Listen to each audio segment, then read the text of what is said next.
पाकिस्तान में पहली बार बनने जा रहे chief of defence forces CDF के पद ने देश की राजनीति और सैन्य ढांचे में गहरी हलचल पैदा कर दी है।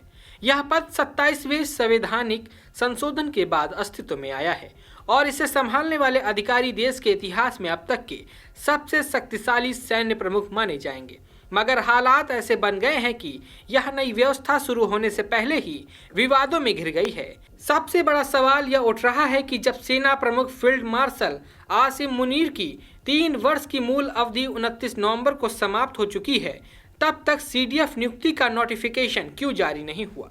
इस बीच प्रधानमंत्री शहबाज शरीफ साहब जरूरी विदेश यात्रा पर निकल लिए हैं। पहले बहरीन, फिर लंदन। अब लंदन में क्या कर रहे हैं? चाय पी रहे हैं, नवाज भाई से गपशप कर रहे हैं और सोच रहे हैं अगर नोटिफिकेशन साइन कर दिया तो जनरल साहब बहुत पावरफुल हो जाएंगे, और अगर नहीं किया तो कहीं रावलपिंडी से फोन ना आ जाए तो बेहतर है थोड़ा घूम लो। दरअसल रावलपिंडी पाकिस्तान की सेना का मुख्यालय है, जहां से देश की असली शक्ति और फैसले निकलते हैं। यह देरी पाकिस्तान की प्रशासनिक और संवैधानिक व्यवस्था पर गंभीर सवाल खड़े करती है। क्या सरकार संवेदनशील सुरक्षा निर्णयों से बचने की कोशिश कर रही है या हालात नियंत्रण से बाहर हो चुके हैं? कमांड हाथ में हो और फैसला दिल में अटका हो तो देश इंतजार में ही डूबता रहता है। इसी पर राष्ट्रीय सुरक्षा सलाहकार बोर्ड के सदस्य व लेखक तिलक देवाशर ने दावा किया है कि पीएम शरीफ जानबूझकर देश से बाहर हैं ताकि वह यह नोटिफिकेशन साइन न करें। देवासर ने एक समाचार न्यूज एजेंसी से बातचीत में कहा कि शहबाज शरीफ पहले बहरीन और फिर लंदन चले गए और यह यात्रा इसलिए की गई लगती है ताकि उन्हें आसिम मुनीर के लिए नोटिफिकेशन साइन न करना पड़े। उन्होंने कहा वह साफ तौर पर इससे बचना चाहते हैं। शायद उन्हें लगता है कि ऐसा न करके वे आगे के परिणामों से बच जाएंगे। सबसे मजे की बात, पूरा मुल्क महंगाई से मरा जा रहा है। बिजली नहीं है, गैस नहीं है और ऊपर से ये ड्रामा।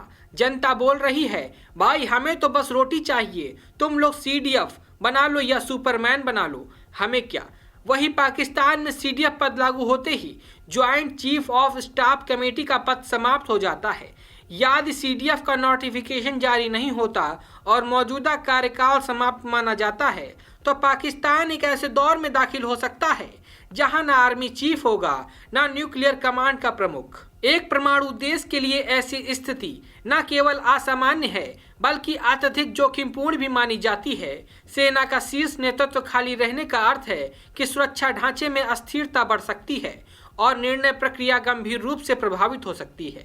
यानी एक परमाणु बम वाला मुल्क बिना ड्राइवर की बस की तरह खड़ा है। कोई दुश्मन ने हमला कर दिया तो क्या जवाब देंगे? जनाब थोड़ा इंतजार करो, नोटिफिकेशन आने वाला है, फिर देखते हैं। संशोधित संविधान में आर्मी चीफ और सीडीएफ दोनों का कार्यकाल 5 साल निर्धारित किया गया है। कुछ विश्लेषक दलील देते हैं कि पाकिस्तान आर्मी एक्ट 2024 में पहले ही सेवा अवधि 5 वर्ष कर दी गई है और डिमिंग क्लॉज इसे पहले से प्रभावी मानता है। इसके अनुसार आसिम मुनीर का कार्यकाल स्वतः ही 3 से बढ़कर 5 वर्ष हो जाएगा, लेकिन कई विशेषज्ञ इस व्याख्या पर गंभीर शंका जताते हैं। सीडीएफ पद के आने से न केवल शक्ति का केंद्रीकरण बढ़ेगा बल्कि फौज के भीतर पदानुक्रम और प्रभाव के समीकरण भी बदलेंगे। यह स्थिति इसलिए भी संवेदनशील है क्योंकि नेतृत्व का हर खाली स्थान फौज के भीतर प्रतिस्पर्धा, अटकलों और राजनीतिक दबाव को बढ़ा देता है। पीएम की विदेश में मौजूदगी ने इस संकट को और गहरा कर दिया है।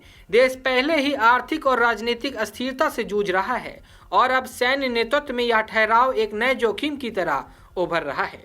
किसी भी लोकतांत्रिक या सैन्य संवेदनशील राष्ट्र के लिए यह स्थिति लंबे समय तक टिकाऊ नहीं है।